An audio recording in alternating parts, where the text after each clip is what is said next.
Assalamualaikum warahmatullahi wabarakatuh. Selamat datang kembali di kelas Psikologi Komunikasi dan kali ini di pertemuan yang kedua setelah kemarin teman-teman sudah punya gambaran ya. Selama satu semester ke depan kita akan belajar apa saja. Nah, materi yang pertama kali ini tentang komunikasi efektif. Sebelum ke sana, kita pengen tahu dulu nih sebenarnya seberapa penting sih kita belajar komunikasi, teman-teman. Nah, sebegitu penting karena komunikasi itu sangat esensial untuk pertumbuhan kepribadian manusia. Dari kecil pasti kita sudah diajak untuk berkomunikasi meskipun kita belum bisa ngomong. Cara komunikasi kita hanya bisa menangis. Tapi itu udah cara yang paling efektif untuk kasih tahu ke orang tua kita atau orang yang mengasuh kita kalau kita lagi merasa nggak nyaman. Entah itu karena lapar, entah itu karena haus, entah itu karena mungkin bajunya basah, keringetan, atau mungkin si bayi ini BAK atau BAB. Ya, itu cara komunikasi yang bisa disampaikan oleh seorang anak yang belum bisa berbicara kepada orang tuanya atau kepada pengasuhnya. Nah, tapi meskipun kita belum bisa ngomong, saat itu orang tua kita atau pengasuh kita itu pasti ngajakin kita berbicara. Kita pasti akan mengamati, kita pasti akan memperhatikan. Mereka ini ngomong apa sih? Maksudnya apa sih? Nah, bagaimana menyampaikan sesuatu, apa yang diomongin, tentunya ini akan sangat esensial sekali untuk pertumbuhan kepribadian manusia. Dan komunikasi sangat erat kaitannya dengan perilaku dan pengalaman kesadaran manusia. Iya kan? Pasti kita sendiri gitu ya, kayak sadar nggak sadar, iya juga ya. Ternyata apa yang kita bicarakan, apa yang kita dengarkan dari orang lain juga itu ada hubungannya dengan perilaku yang kita tampilkan dan pengalaman juga yang akhirnya kita dapatkan dan akhirnya itu juga yang akan membantu kita untuk mendapatkan persepsi kita terhadap orang lain dan bagaimana orang lain juga mempersepsi kita. Kalau katanya seorang antropolog namanya Ashley Montagu, the most important agency through which the child learns to be human is communication, verbal, also non-verbal. Ya kan? Karena bagaimanapun kita bisa tahu segala hal, anak kecil bisa belajar ini itu, jadi tahu ini yang benar, ini yang benar banget, ini yang sebaiknya jangan dilakukan, yang ini benar-benar jangan dilakukan, itu semua disampaikan melalui yang namanya komunikasi. Nah, pengertian komunikasi sendiri itu apa sih? Komunikasi itu adalah proses individu atau komunikator mengirimkan stimuli yang biasanya verbal, verbal itu kata-kata ya teman-teman, agar dapat mempengaruhi sikap, pendapat, dan perilaku orang lain. Nah, ini nih elemen komunikasi. Ada source, ada encoding, ada transmission, ada decoding, dan juga ada action. Di sini ada umpan balik yang tidak langsung dan juga ada umpan balik langsung karena ada action yang sudah dilakukan. Nah, masing-masing ini maksudnya apa? Source itu adalah sumber pesan. Dari mana pesan itu berasal? Kalau sudah nanti diterima gitu ya, penyujian tujuan menjadi sebuah pesan. Biasanya itu kan kita punya tujuan tertentu ya untuk menyampaikan pesan itu. Kadang kita menerima informasi, ada pesan yang itu sumbernya dari manapun, tapi kadang berhenti di kita karena kita merasa ini kayaknya nggak penting deh kalau saya sampaikan ke orang lain. Atau kalau ini saya sampaikan kayaknya akan menyakiti deh. Aduh kalau ini saya sampaikan jadinya bakalan gosip alias gibah deh misalnya. Tapi mungkin bisa juga kita dengan sengaja menyampaikan pesan tersebut dengan tujuan tertentu. Kemudian transmission. Bagaimana pesan tersebut dikirimkan dengan media yang digunakan dalam menyampaikan. Saya punya info baru nih, ada perkuliahan. Tapi perkuliahan ini dilaksanakan secara online, cuman mendadak ternyata jamnya nggak sesuai sama jadwal yang sudah ditentukan.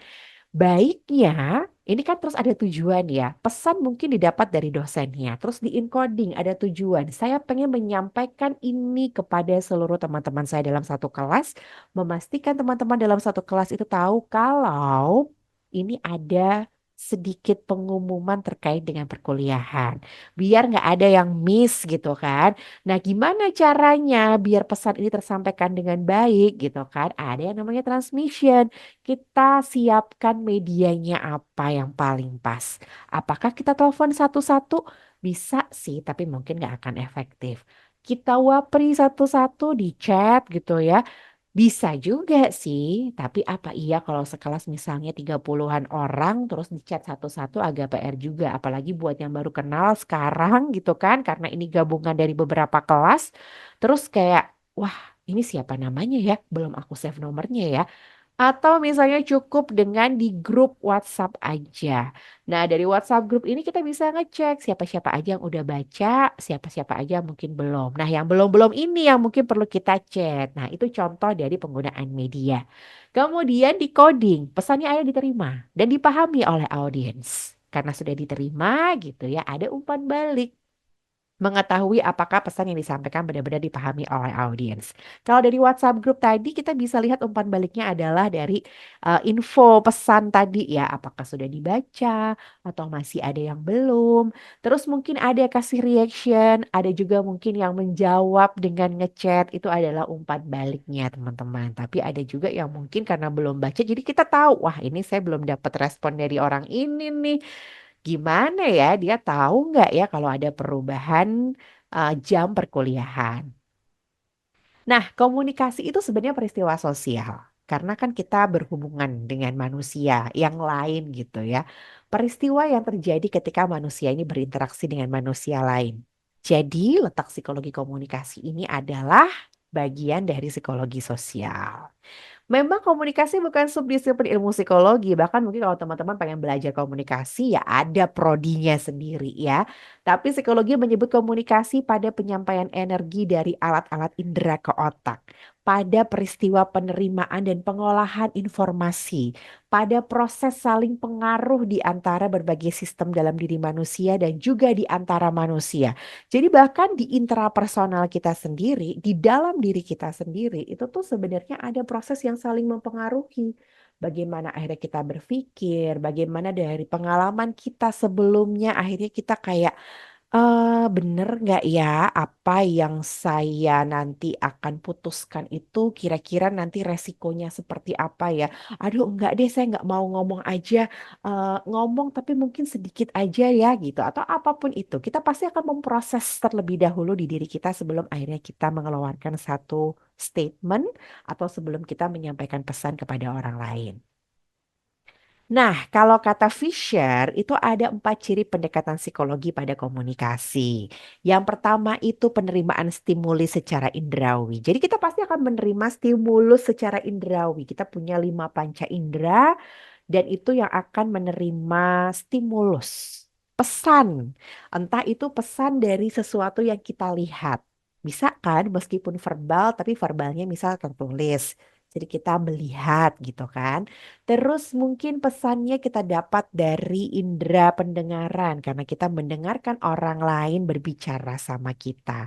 Terus kalau misalnya indera penciuman seperti apa? Bisa juga loh misalnya nih kita lagi mencium bau yang wangi sekali, kita lagi ada di satu restoran atau mungkin kita lagi ada di satu bakery dan kita mencium, wih wangi rotinya ini enak banget gitu kan. Nah, dari situ kita dapat pesan. Kalau kamu datang ke toko roti itu, dari wanginya aja tuh udah enak banget. Itu kan sebenarnya kita dapatkan hanya dari stimulus penciuman. Terus kalau meraba kayak gimana? Peraba juga bisa. Mungkin kalau kita sedang pilih-pilih kain, mana yang halus, mana kok ini kayaknya kasar ya. Nah, ini kan juga merupakan salah satu pesan ya, stimulus yang kita dapatkan dari lingkungan kita dan itu kita terima secara indrawi. Kemudian pengecapan juga demikian gitu ya, indera pengecapan itu juga tadi misalnya contohnya bau bakery enak banget gitu ya, kita juga bisa ditambahkan stimulusnya adalah ketika diicip, wih ini tuh rasanya nggak terlalu manis, ini tuh pas banget, lembut banget, lumer banget di lidah. Nah, Banyak pesan yang bisa kita sampaikan kepada orang lain ketika kita menerima stimulus dari kelima panca indera kita. Bisa salah satu, bisa salah dua, bahkan mungkin bisa kelima dari panca indera kita ini menerima stimulus tersebut secara bersamaan. Yang kedua, ada proses yang mengendarai stimuli dan respon. Maksudnya gimana? Nah, tadi kembali ke intrapersonal. Ada proses dalam diri kita untuk berpikir terlebih dahulu sebelum memberikan respon. Contoh misalnya, kita tadi ambil roti gitu ya di bakery tersebut, tercium baunya sangat harum gitu kan. Terus kita kunyah, kita coba, udah kita bayar, terus kita makan. Eh, ternyata gitu kan, kok rotinya ini keras ya. Jangan-jangan ini roti bekas kemarin. Kita mikir dulu. Atau jangan-jangan emang mungkin dibikin keras kali ya. Jadi ada proses kita memikirkan terlebih dahulu sebelum akhirnya kita merespon. Oh, ini rotinya enak banget. Oh, ini memang dibuat sengaja seperti itu. Nah, ini memang ada proses yang mengendarai stimuli sebelum kita akhirnya merespon stimulus tersebut. Yang ketiga, prediksi respon. Nah, kita sebenarnya sudah bisa memprediksi sesuatu, teman-teman. Ketika kita tadi sudah makan roti dan keras, kita itu kan sudah punya beberapa prediksi. Satu, tadi misalnya memprediksi jangan-jangan ini roti kemarin. Atau kita memprediksi, atau memang dibuat sengaja seperti ini. Atau mungkin kita punya kemungkinan yang lain. Kita memprediksi respon. Nah, yang keempat adalah peneguhan respon, reinforcement of respon. Nah, di sini baru kita nanti entah akan mengkonfirmasi atau mungkin kita mendengar lagi dari orang lain yang berkata serupa atau mungkin kita cari di Google gitu ya. Ternyata banyak orang ngasih review. Loh, iya loh. Ternyata gak cuma aku yang ngerasa kalau ini rotinya keras, tapi ada beberapa yang lain juga nih. Oh, komen-komen orang kayak gitu. Oh, ternyata ada yang kasih tanggapan nih dari bakerynya. Memang itu roti dibikin sengaja seperti itu. Nah, itu kayak semacam peneguhan respon. Oh, berarti yang merasa bahwa roti ini keras tuh nggak cuma aku aja, tapi yang lain juga. Nah, terus ditambahkan lagi, oh iya ya, ternyata kalau dari konfirmasi bakerynya itu memang roti jenisnya agak keras, nggak selembut sama yang lain. So, mungkin suatu hari kita juga bisa menyampaikan pesan kepada orang lain bahwa, oh kalau mau ke bakery itu, kalau kamu suka roti yang lembut, jangan pilih yang kemarin aku beli ya. Itu contohnya teman-teman. Nah, ruang lingkup psikologi komunikasi itu akan membahas proses komunikasi di antara neuron. Ini biologi banget. Mungkin teman-teman yang dulu ngambil IPA atau pernah belajar tentang biologi dan sangat mendalam pasti lebih paham dibandingkan dengan saya gitu kan. Tapi ini yang sedikit dibahas di psikologi komunikasi. Kemudian psikologi juga menganalisa seluruh komponen yang terlibat dalam proses komunikasi dan psikologi mengulas komunikasi di antara individu. Nah, psikologi kenapa membahas proses komunikasi? Ketika kita melihat sesuatu kayak baca, nonton, mendengarkan materi yang saya sampaikan pada saat ini, pada kesempatan ini, retina mata kita yang terdiri dari 12 juta sel saraf ini lebih bereaksi pada cahaya dan menyampaikan pesan pada cabang-cabang saraf yang menyambungkan mata dengan saraf optik. Itu kalau baca, nonton, ini nih yang terjadi gitu ya. Dan saraf optik ini menyambungkan impuls-impuls saraf itu ke otak. Dan di otak kita itu ada 10 sampai dengan 14 juta sel saraf yang disebut neuron, kemudian dirangsang oleh impuls-impuls yang datang dan terjadilah yang namanya persepsi. Nah, ini yang psikologi banget nih, persepsinya ini tadi. Jadi persepsi terjadi karena apa? Yaitu tadi ada retina mata menyampaikan pesan ke cabang-cabang saraf dan begitu seterusnya sampai akhirnya muncul yang namanya persepsi dalam diri kita. Ada yang namanya dendrit, ini bagian di luar neuron yang menerima informasi. Kemudian ada soma yang mengolah informasi dan menggabungkan. Dan ada akson yang menyampaikan informasi dari alat indera ke otak ke otot, atau dari neuron yang satu kepada yang lainnya. Di akson terdapatlah serangkaian knob yang melanjutkan informasi itu. Dan psikologi menyebut proses ini sebagai komunikasi. Ribet banget ya.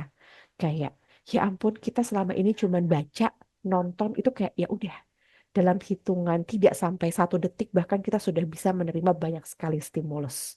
Tapi itu sudah proses komunikasi teman-teman. Tuhan menciptakan kita sebegitu hebatnya ya. Yang kedua, psikologi menganalisa komponen yang terlibat dalam komunikasi. Jadi pada komunikan itu orang yang menerima pesan. Psikologi memberikan karakteristik manusia komunikan serta faktor-faktor internal maupun eksternal yang mempengaruhi perilaku komunikasinya. Waduh, bahasanya agak berat ya. Tapi intinya gini, psikologi itu tuh mempelajari manusia, betul ya. Nah, di sini kita akan dapat gambaran karakteristik manusia. Kenapa ketika menerima pesan seperti ini perilakunya akan kayak gini? Kenapa kalau menerima pesan dari si A, mungkin pesannya sama, tapi kalau dari orang yang berbeda itu nanti hasilnya akan berbeda, responnya akan berbeda. Pada komunikan, orang yang menerima pesan. Kalau pada komunikator, orang yang menyampaikan pesan, psikologi melacak sifat-sifatnya dan bertanya apa yang menyebabkan satu sumber komunikasi berhasil mempengaruhi orang lain, sementara sumber komunikasi yang lain enggak. Ini yang kita pelajari nanti ya. Kemudian psikologi membahas komunikasi di antara individu. Bagaimana pesan dari seorang individu menjadi stimulus yang menimbulkan respon pada individu yang lain. Apakah responnya sesuai atau tidak. Psikologi meneliti lambang-lambang yang disampaikan. Lambang ini semacam kode-kode teman-teman ya.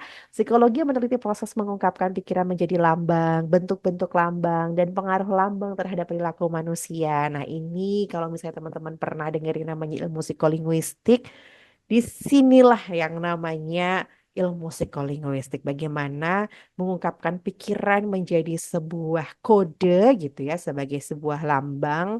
Bentuk-bentuk lambangnya akan seperti apa dan bagaimana pengaruh lambang itu terhadap perilaku manusia.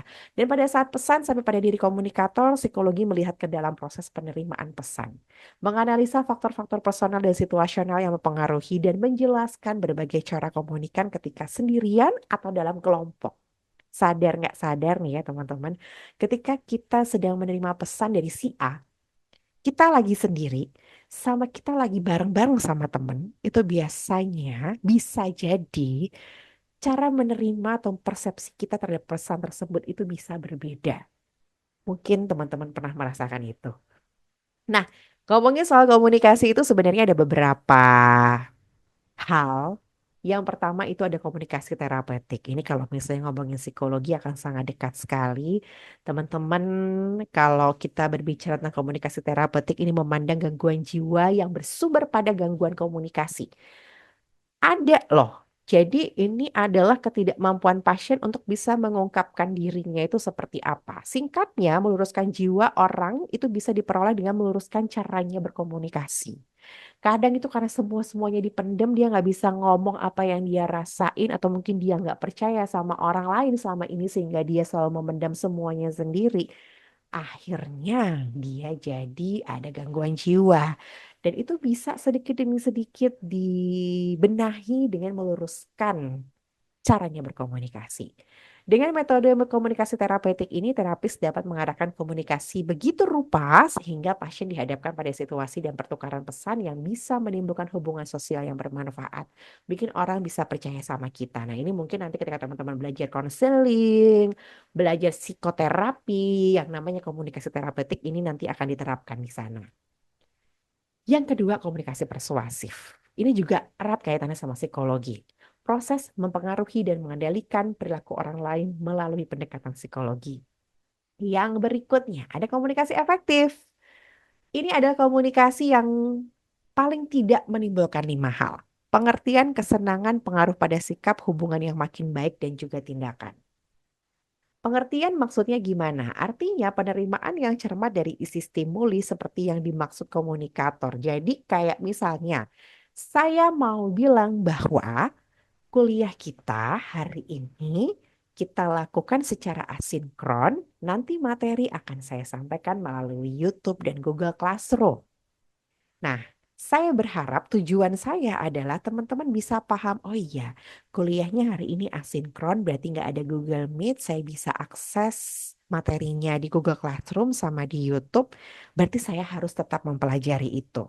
Saya harap itu bisa diterima sesuai dengan isi pesannya. Nah, ini contoh dari pengertian. Ketika teman-teman tidak bisa menerima isi pesan itu dengan cermat, berarti ada yang namanya kegagalan komunikasi primer, primary breakdown in communication. Kok bisa terjadi? Bisa jadi mungkin pas baca pengumuman di WhatsApp grup tidak dibaca dengan detail misalnya. Atau karena pas baca itu sambil nyetir contohnya. Akhirnya ada kegagalan komunikasi primer karena ya pesan tersebut tidak didengarkan dengan baik. Yang kedua, kesenangan. Tidak semua komunikasi itu tujuannya untuk menyampaikan informasi, teman-teman. Yang sudah bekerja pasti pernah dong ya ketemu sama teman-temannya kalau misalnya pagi-pagi mau berangkat ke kantor, terus ketemu di kantor, baru aja masuk kantor, terus kita say hi. Selamat pagi, pagi Pak, gitu. Nah, ketika kita mengucapkan selamat pagi, kemudian dibalas oleh orang yang kita sapa itu tadi, itu tuh sebenarnya satu contoh bahwa komunikasi itu untuk kesenangan. Artinya saya oke, kamu oke. Coba kalau kita say hi, pagi Pak. Nah, terus si bapak yang kita sapa ini melengos gitu aja, nggak menyapa balik atau sekedar tersenyum gitu ya karena diucapkan selamat pagi. Itu kayak, ih, kita pasti ada perasaan, kok bapaknya nggak ngebales sih? Saya punya salah apa ya? Artinya kan berarti saya oke tapi dia nggak oke. Nah, komunikasi ini bisa disebut dengan komunikasi fatis atau fatigue communication yang dimaksudkan untuk menimbulkan kesenangan. Biasanya komunikasi ini memang yang akan membuat hubungan kita hangat, akrab, dan menyenangkan. That's why kita kalau ketemu orang bisa paling tidak tersenyum, menundukkan kepala, menganggukkan kepala gitu ya. Terus say hi juga, selamat pagi, apa kabar, halo, gitu. Nah, itu bisa jadi salah satu contoh yang namanya fatigue communication untuk mengakrabkan hubungan. Kemudian komunikasi juga bisa mempengaruhi sikap. Sering kita melakukan komunikasi memang sengaja gitu ya untuk mempengaruhi orang lain. Ini bisa dibilang komunikasi persuasif juga ya teman-teman. Dan komunikasi persuasif ini memerlukan pemahaman tentang faktor-faktor pada diri komunikator dan pesan yang menimbulkan efek pada komunikan. Jadi kita memang harus belajar gitu ya gimana caranya sebagai komunikator kita bisa menyampaikan pesan dan membuat orang lain itu tuh jadi punya pemikiran yang sama sama kita, bahkan mungkin mempengaruhi sikap. Dan kita juga harus mempelajari pesan yang seperti apa yang kira-kira bisa memberikan efek atau bikin orang lain tuh jadi percaya sama omongan kita. Kemudian, komunikasi juga membuat hubungan sosial yang baik. Sebagai makhluk sosial yang tidak tahan hidup sendiri, manusia itu butuh komunikasi yang ditujukan untuk menumbuhkan hubungan sosial yang baik. Kalau seseorang gagal menumbuhkan hubungan interpersonal, ia akan menjadi agresif, senang berhayal, bisa jadi mungkin seorang yang menjadi dingin, sakit fisik dan mental, serta bisa menderita flight syndrome, ingin melarikan diri dari lingkungannya, menyendiri gitu ya. Dan gangguan hubungan manusiawi yang timbul dari salah pengertian itu disebut kegagalan komunikasi sekunder atau secondary breakdown. Nah, ini kayak sebenarnya maksudnya begini, tapi kok diterimanya nggak seperti itu ya, gitu. Misal nih, sebenarnya maksudnya ini tuh saya kasih tahu hari ini kuliahnya asinkron, biar ya sama-sama enak gitu kan. Hari ini tetap mendapatkan materi, teman-teman juga bisa lebih fleksibel mendengarkan dan mempelajari materinya kapan saja.